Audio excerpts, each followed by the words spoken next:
Scott on this.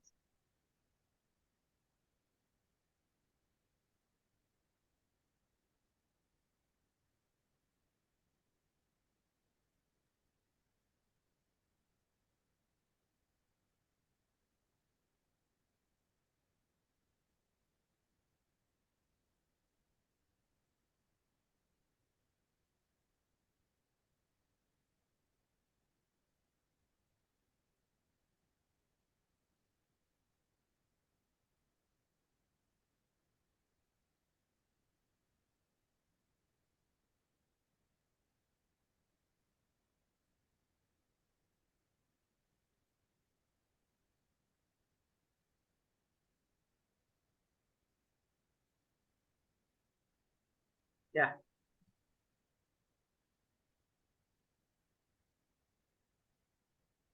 Dear all audience around the world, parents, educators, and students, welcome to the Real Talk Show with experts, hosted by Coach, parents, educators, and by students. Professor Dr. Binu Thomas. I'm academician, Professor Dr. Persadelia from Albania, Senior Education Officer at Elegant Empire Education. I'm a national and international trainer, international speaker, moderator, conference organizer, lecturer, ambassador of wellness and peace. Welcome again to our education and lifestyle journey towards 2030. This forum is powered by Elegant Empire Education Malaysia, a prestigious educational-based organization which focuses on quality education for all, regardless race, country, and religion. Our idealistic and visionary founder, Ambassador Professor Esther Mala, focuses on upholding a quality education that develops individuals from all walks of life to their potential, which ignites curiosity, enriches knowledge, and matures personal and professional growth.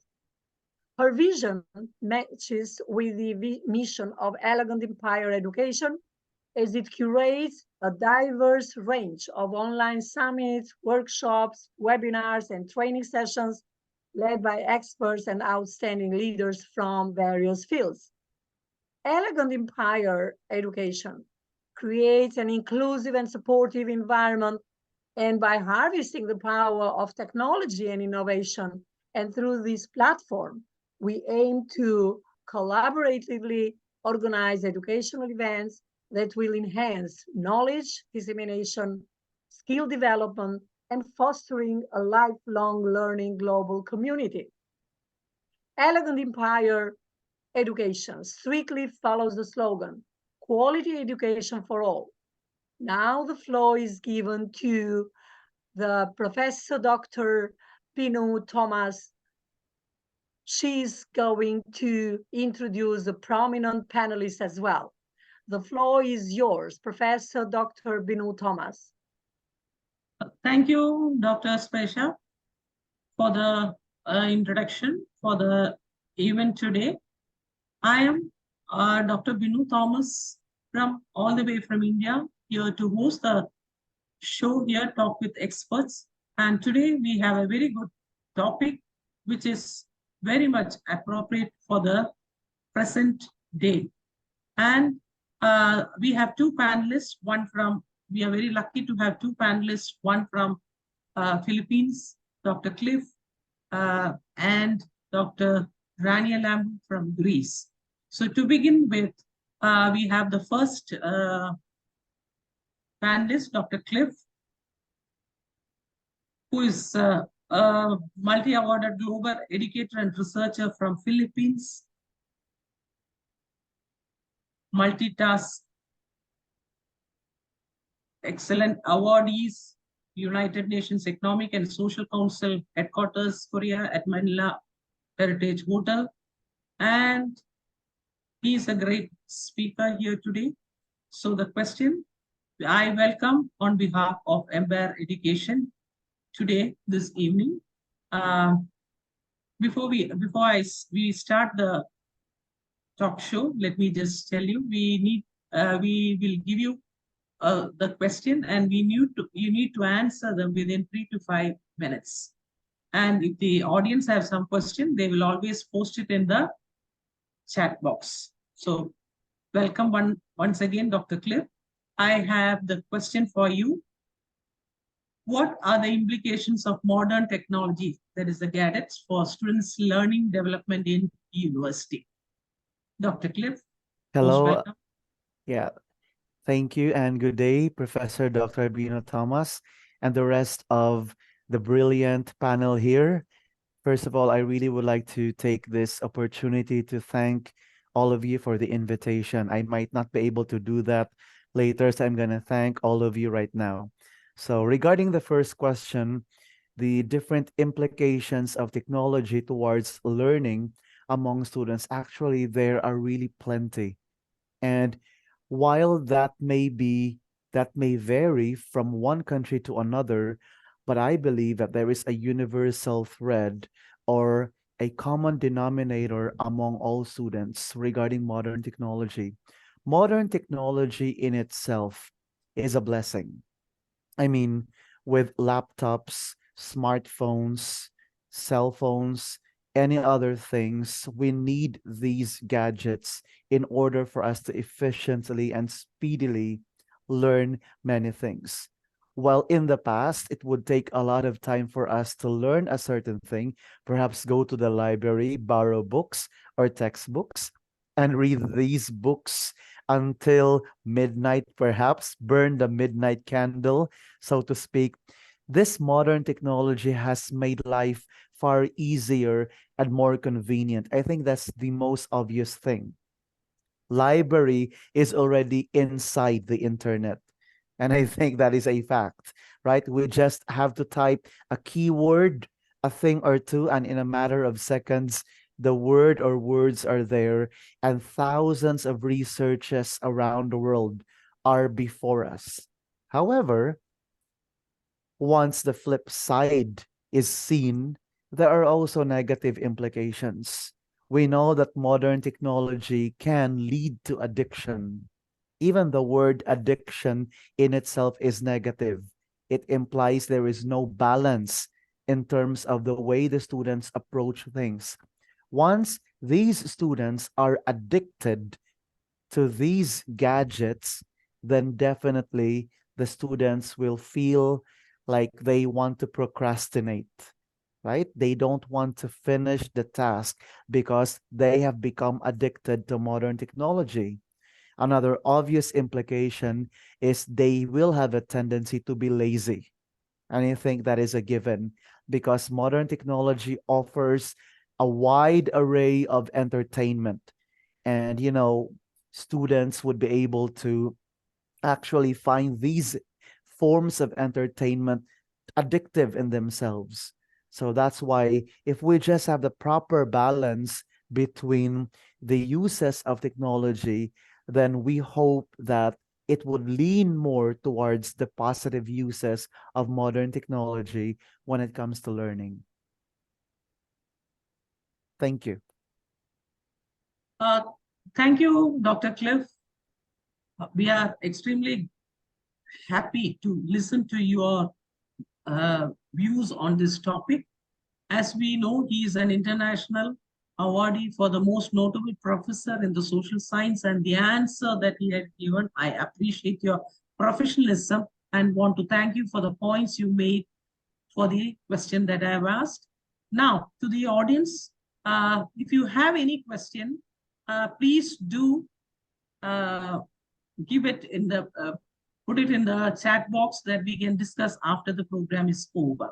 Thank you, Dr. Cliff, once again. My pleasure.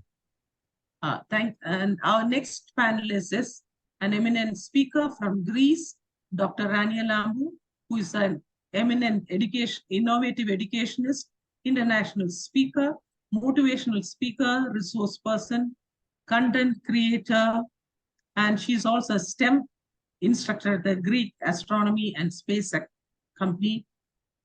And she's also working at the Greek Ministry of Education at the Directorate of Educational Technology and Innovation. And we are fortunate to have you today, Dr.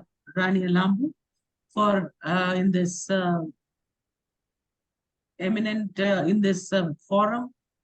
talk with the experts. And before taking too much of time, let me just ask you for the first question. That first question for you.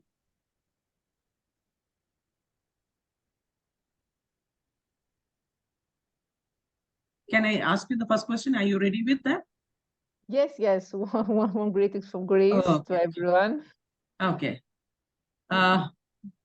Gadget addiction among students, as you know, is higher in learning institutions and adults. How do we handle these issues as parents and teachers? First, I would like to thank all this amazing team of Elegant Higher Education for this kind invitation. Special thanks to Dr. Esther Mala. And I'm very happy to see here also very good friends. You know, I'm working at the Greek Ministry of Education, and I'm organizing every year a workshop. It's about cybersecurity. So we invite students from primary and secondary schools to come to this ministry installation, and we try to give them some suggestions, try to help them enter. There we have a chance to discuss with them, and I have learned really very shocking examples about their experiences. First of all, I would like to familiarize our audience with new terms. First one is what we call nomophobia.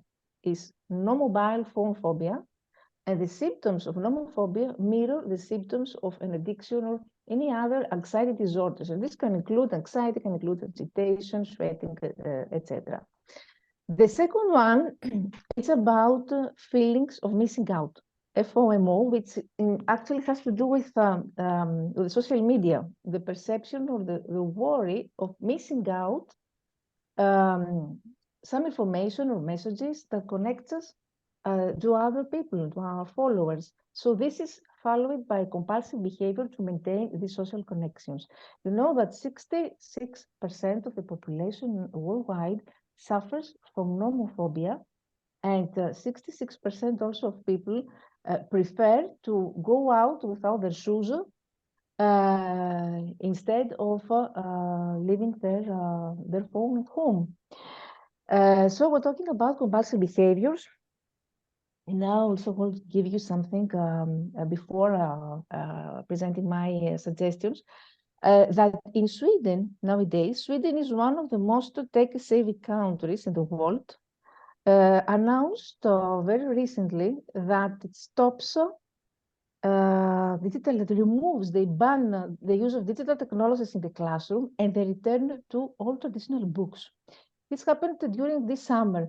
It was a bomb for the European Union in a period where the European Union funds approximately 2 billion for projects about artificial intelligence to be implemented in a school classroom.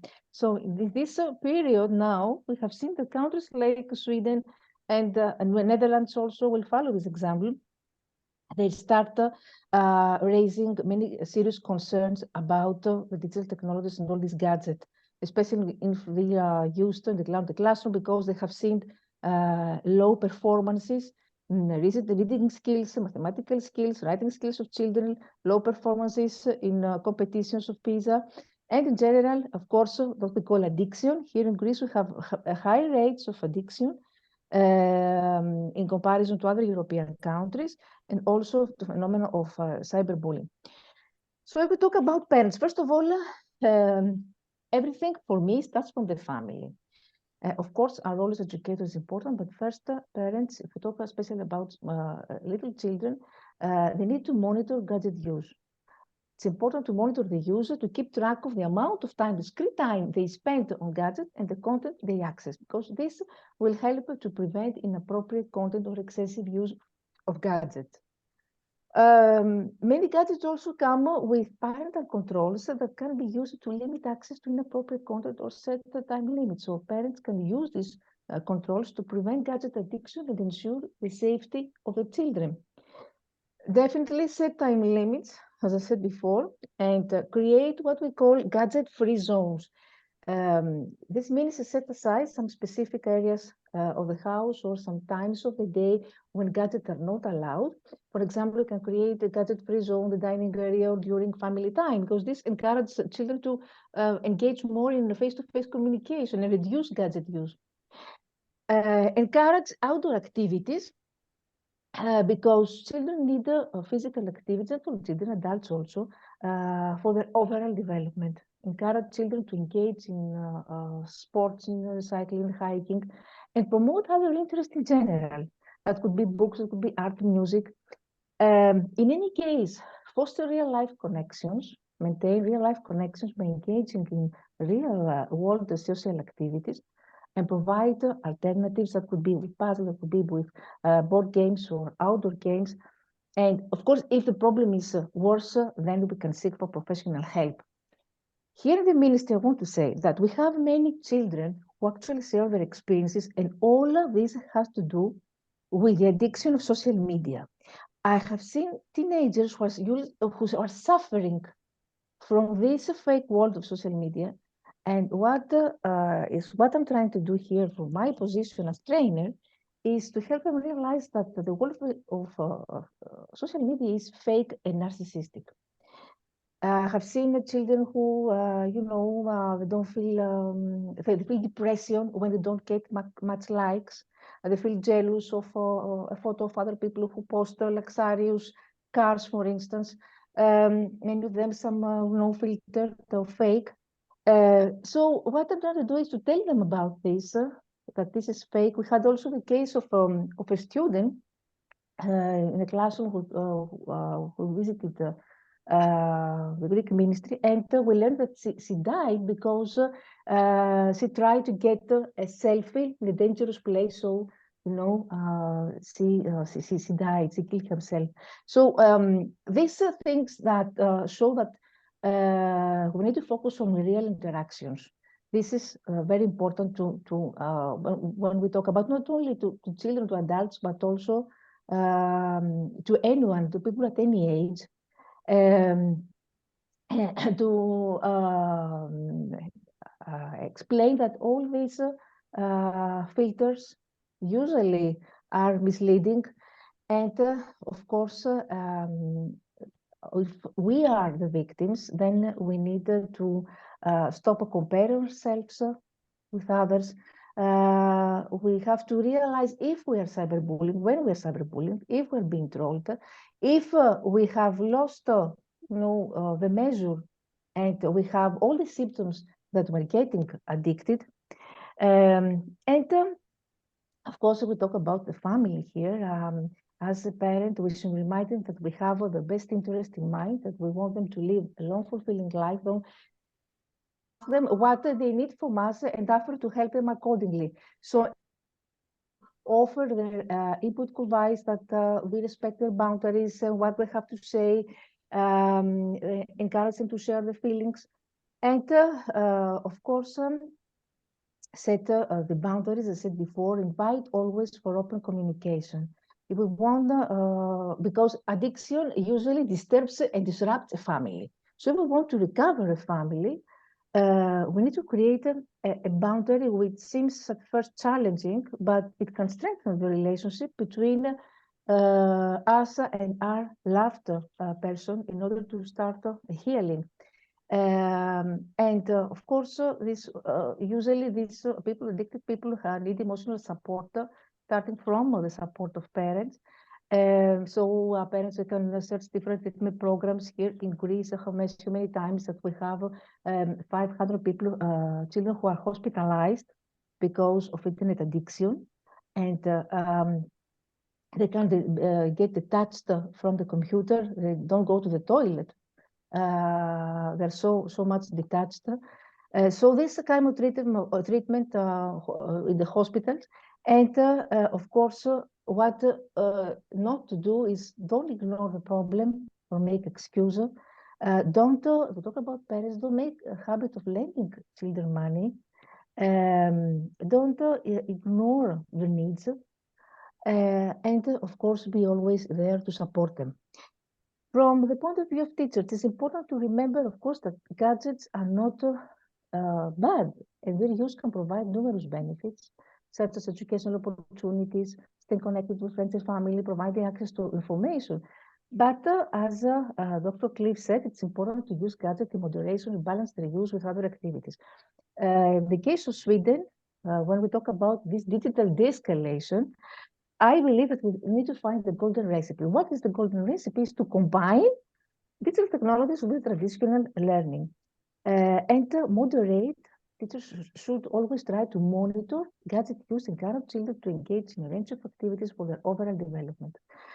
Preventing also, it's important, preventing gadget involvement is crucial, especially for children, because this can have longer term effects on their overall development. So this way, I think that we can help as teachers and students, especially through techniques like group work, assignments that require students to work together. This can foster interactions with each other, create lesson plans that don't require too much technology, rather discussion, oral presentations, group thinking, writing. Talk about, give them statistics, shocking statistics, examples is what I'm doing in the Greek Ministry in my workshop. I'm starting the lesson by giving them shocking examples because students don't even realize that they are suffering sometimes from a tech addiction. And of course, assign them real books and give always this suggestion for a digital detox. If you talk about adults, ourselves, you know that many times we're feeling that without gadget, there is a feeling that there's nothing to do with ourselves. What we need to replace it, we need to replace my emotional things. So it's emotional replacement, the physical replacement with outdoor activities that I mentioned before, and some tips, small tips. We have our mobile next to us. We can have this silence notification. To make notification less distracting, we can turn on the do not disturb, but turn off the sound so we can stop picking up the phone with every new message, or we can turn off gadgets before bed, or we need to stop eating with the phone at the same time. Some small tips that can help us actually cope with this, prevent gadget addiction, and of course, monitor as much as possible gadget use. Gadget can be used as a rewarder, but at the same time, promoting other interests and creating, as I said before, gadget-free zones. Dr. Rania, I have Dr. Rania and Dr. Cliff. I have a question here. Okay, the younger children, at the primary school and even some young toddlers, then the primary school, high school, and all that, it's a bit difficult to control gadget addiction. And do you agree, both of you, do you agree if I say students in university, okay, not the first year, second year, maybe at the doing PhD or master level and all that, do you think they are really addicted in a negative sense? Gadget addicted in negative sense? Before we go to the next question for Dr. Cliff. Yeah, Okay. do you think who want to answer? I think we will go to the first panelist for your views, Dr. Cliff. If you could just give a small answer. A short one for this. Yeah. Short one, maybe 1 or 2 minutes you can take and then give an answer for that. Okay, my answer to that, if I agree, no. I don't think they are addicted in the negative sense, especially they are already masters and PhD students. And, maturity actually helps these students learn to control their use of gadgets. And mostly masters and PhD students, let's be frank, We have no time. our eyes get tired quickly, right? Or faster compared to when we were younger. Sometimes after just being exposed to 5 minutes or 10 minutes in our laptops, our eyes get tired, right? And that's why we stop every now and then. So there is a certain control among masters and PhD students, which I think is expected considering the age and the maturity levels that these students possess. Yeah, That's it. Thank you, Dr. Cliff. Quickly, Dr. Rania. Yes, I would say that I don't agree. If I take into Children, consideration among the Yes, what's happening in Greece, I don't agree. I think that more and more, we are addicted to using a phone. We feel like naked if we go out without the phone and without the mobile. We talk about social media. We check people's profile repeatedly due to anxiety. We have many injuries or accidents due to phone use, especially if we talk about in the traffic, in the road. We're walking late. We're walking late in order to complete tasks because the whole day we're distracted by messages and discussions on social media and on phone. And our social life is destroyed, I think, because it is been replaced by online and chats, etc. So we are not don't have the old traditional social meetings and things like that. So yes, I think that definitely adults also are addicted, and all the suggestions I mentioned before, of course, have the same application to adults. We talk about family because families are disrupted if we have any student or adult of any age which is addicted. This applies to all ages. Yeah, both our panelists are really wonderful. Thank you. Thank you for the powerful and stimulating answer, which is highly encouraging, Dr. Lania Lambu and Dr. Cliff. Your passion, both of you panelists, really came through your words. And the audience, if you have any question, as I'll remind once again, if you have any question, please be free to post it in the chat box. And we have now 5 minutes more. So should we move to one question, just 2 minutes each? One more question, or we'll just wind up? One more question, yes, but only 2 minutes for each of the panelists. We have 5 minutes only. So let me go to Dr. Cliff for your second question. What are the effects of smartphone addiction on learning? Just 2 minutes, please. What are your views on that?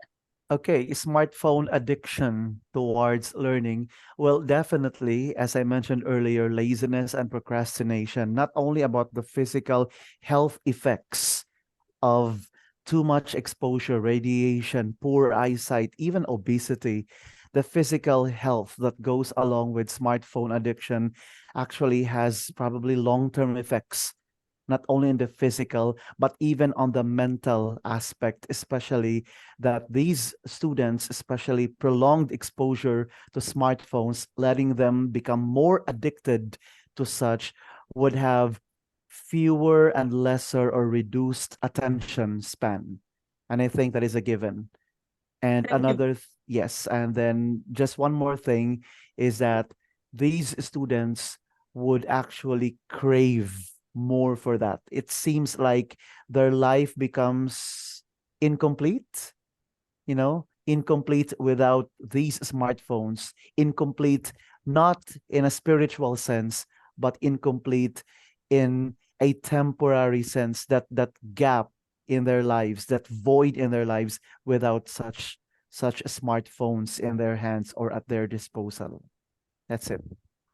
Okay, so for Dr. Rania, thank you, Dr. Cliff, for the wonderful answer that you have given for the topic today. Yes. And yes. Can I just ask a question, Dr. Rania, just 2 minutes, please? How does gadget addiction influence a student? Yes, what are the consequences? First of all, we know that social media addiction is an emerging health concern, and especially among children and adolescents. And according to World Health Organization, the internet gaming disorder is considered as a mental illness. So it's what Dr. Cliff said, that the consequences and how this impacts, of course, on the physical health, eye strain, back pain, headaches. He mentioned also about the mental health problems, anxiety, usually depression, sleep disorders. We had deaths also from this. I told you that children who hospitalized, they wear Pampers because they don't go to the toilet, even they can't get concentrated. And if we talk about long-term effects, the cognitive impairment, difficulty with problem solving, with creative thinking, problems also which are related to cyberbullying, don't forget this, body weight issues, poor bone health due to lack of physical activity, which later in life can add up to the heart disease and other health conditions. So I think it's an alarming phenomenon. Educators are not very well trained to handle this. So teachers need also training on how to help children. And nowadays, more and more, not only children, but also the state university students. And we need to be aware of these things because we are also victims of this. We are also becoming addicted, especially when we talk about social media. Thank you, Dr. Rania. Your expertise on the topic was evident, and your insights provided a new perspective that generated thought-provoking discussion among the audience. Thank you, both the panelists. I will now hand over to Professor Dr. Sparisha for the closing of the event. So we have not exceeded much of the time, so she can we have 2 to 3 minutes to close the event. So since we started a bit late, so we can. Thank you. Thank you so much. Thank you, Professor Dr. Binu Thomas. Thank you, panelists and all the participants. It is my honor to give the closing remarks to the Forum Real Talk show with experts.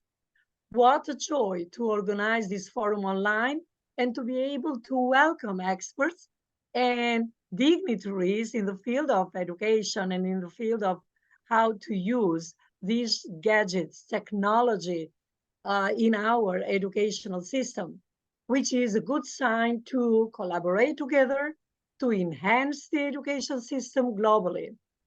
I would strongly emphasize that the slogan, quality education for all, accomplished the mission and vision of elegant empire education, which is that no one is excluded for the educational system.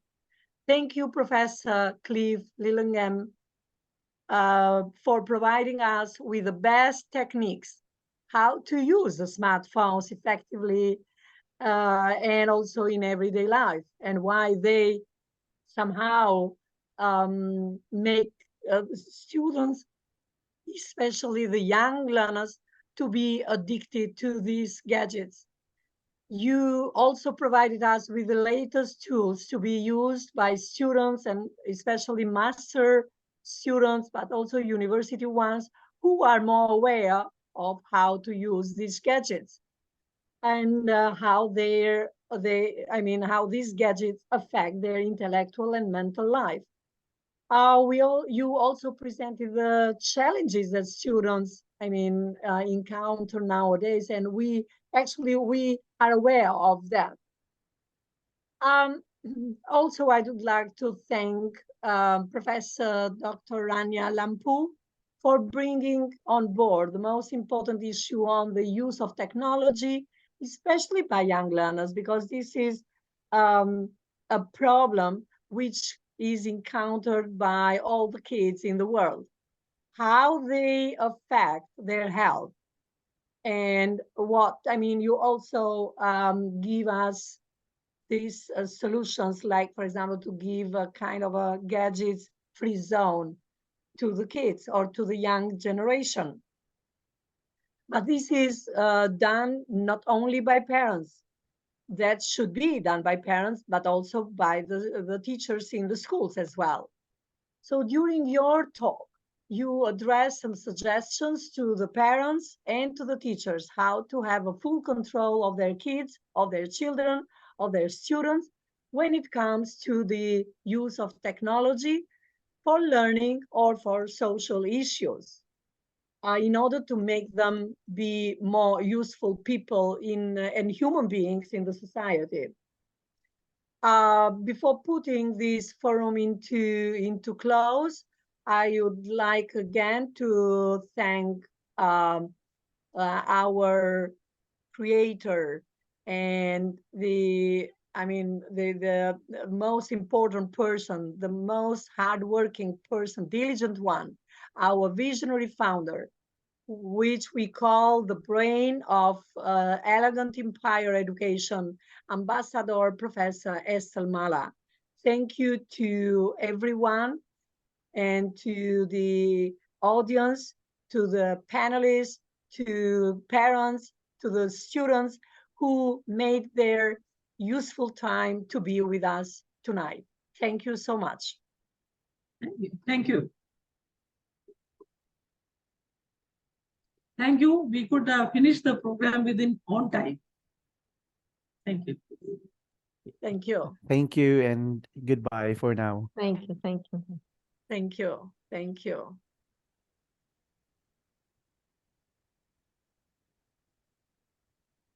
Panelists can take leave now, please.